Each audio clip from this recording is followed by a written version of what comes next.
আমার বাবাকে হারাচ্ছি, আমার গাড়ি হারাচ্ছি। আমাদের জন্য দোয়া করবেন, আমরা যেন আমার বাবারে হারাইছি। এখন থেকে আপনারা এই গ্রামবাসী আমার গার্ডিয়ান।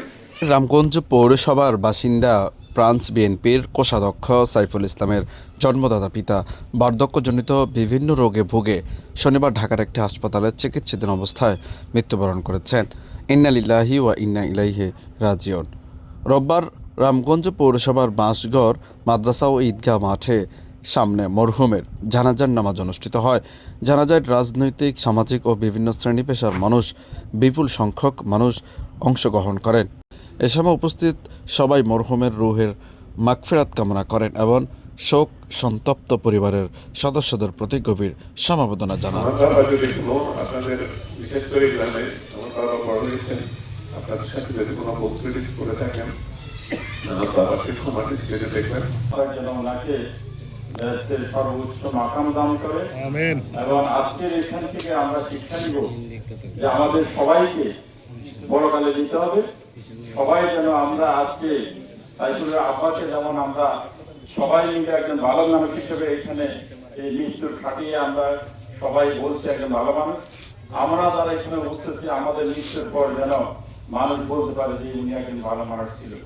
সবাই ওনার জন্য দোয়া করবেন এবং ওনার সংসপ্ত পরিবার যারা আছে তারা যেন এই শোক পরিবার ক্ষমতা রাখে।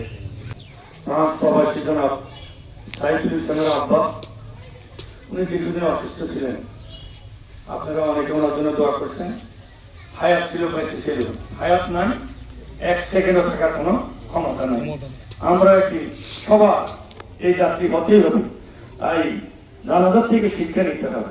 জানাজার সামনে আসলে মনটা নরম হয়, কবরের কাছে গেলে মনটা নরম হয়, কবরের চিন্তা আসলে অহংকারী কমে। আমরা মনে করি এই পথের যাত্রী যখন আমরা সবাই ইনশাল্লাহ আমরা ওনার থেকে যে আজকে হোক কাল হোক যাইতেই হবে, এই যদি আমাদের মনে থেকে আসে তাহলে আমাদের কথাবার্তা, আমাদের আচার আচরণে যাতে মানুষের মনে কষ্ট না দিই। এই মাদ্রাসা মসজিদের এই গ্রামের অনেক দায়িত্বে উনি ছিলেন, চলার পথে অনেক বক্তৃতা হয়েছে।